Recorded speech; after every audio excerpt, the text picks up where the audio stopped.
Sean, talk me through the topic list that will have been discussed between Rishi Sunak and Zelensky. Yeah, good afternoon, SJ. Inevitably, this is a round that Zelensky will be going around all the global leaders for an update. Front of house, closer defence cooperation. Zelensky always starts with a list of requirements for weapons, no doubt, wants ammunition, air defence weapons. But the three topics I suspect behind the scenes, that, first of all, President Zelensky was very upset about the NATO conference, didn't have a clear route through. He'll be looking forward to how that security is going to be guaranteed. And Rishi Sunak's been part of the sort of G7 conversation about potential security options. They will also be asking about the progress on the spring offensive. Bluntly, President Zelensky is going to have to manage expectations of the West. We're 7 weeks in, still no breakthrough. And also this grain deal. Ukraine is the 7th largest exporter of grain in the world. July and August are the harvesting times. They'll be very worried about how this progresses. There's a real concern, isn't there, that Russia may try to ramp up its attack on Ukrainian exports. And this afternoon, James Cleverly, the Foreign Secretary, said that Russia could actually start targeting civilian ships in the Black Sea. Why is Russia targeting Ukrainian grain and food supplies? The only answer to that, obviously, is President Putin's the one to know, but it is, ever since they walked away from the grain deal, Russia's been pounding the Odessa port facilities and the grain itself. And given the importance of it, there was a suggestion that some of the merchant shipping said they'd be prepared to run the gauntlet just to keep, because they earn a lot of money by obviously exporting the grain.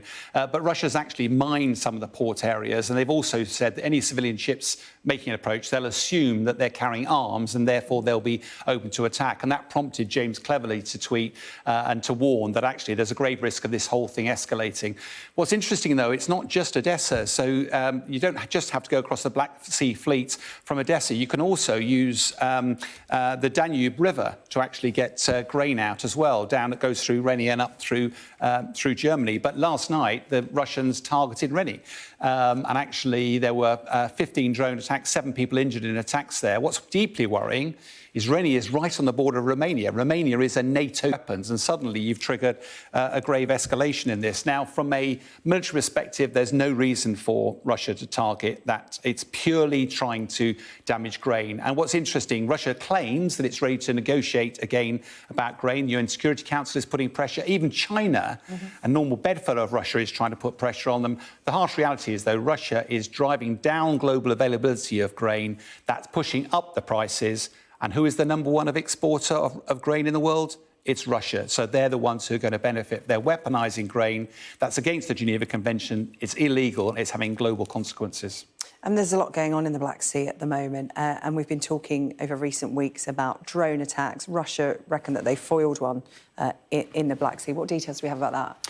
Very sparse, inevitably, because it's out at sea. Russia claims that 2 maritime drones that were targeting the Black Sea fleet, that they've actually shot them down. It's quite possible they have. What it does, though, is it illustrates the growth of use of drones in warfare. I mean, the Ukrainians have used them to attack the Crimea regularly. Only the other day, they said they'd used 17. Russia claimed, yeah, we shot them all down. And then afterwards admitted that their ammunition dump had been blown up and they'd evacuated 3 miles around it. Also in Moscow, you remember, there were a couple of drone attacks there. Yeah. Now, the thing about drone attacks, they're not always militarily effective. But actually, if you throw enough drones at it, some of them do get through. Quantity has a quality of its own. And it does appear we've sort of started the drone wars here, this level of innovation quickly to the front line.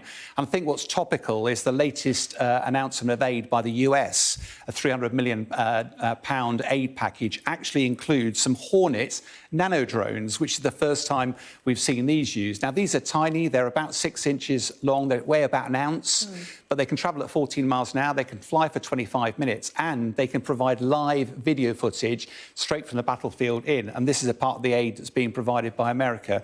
It's just amazing, the pace of development, and it's having a really significant impact on the battlefields in the war in Ukraine.